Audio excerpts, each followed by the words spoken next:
¿Qué más cabeza? Tiene menos pelo él. Let's hear it. Okay. Yo soy más chico. Okay. The National Folkloric Ballet of Chile is coming to Calgary, and making the announcement Wednesday were two internationally known ambassadors. Omar Reygadas and Franklin Lobos are two of the 33 miners who spent 69 days trapped underground last year. Team, and I take care of kids age 15, 18-year-old. The pair were in Calgary Wednesday describing their miraculous rescue and how their lives have changed.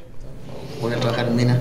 Bueno, los planes estaban, pero mi familia se opone. We actually had plans to go back and work in the mining, but my family opposes. The National Folkloric Ballet of Chile performs in Calgary October 3rd at the Epcor Center.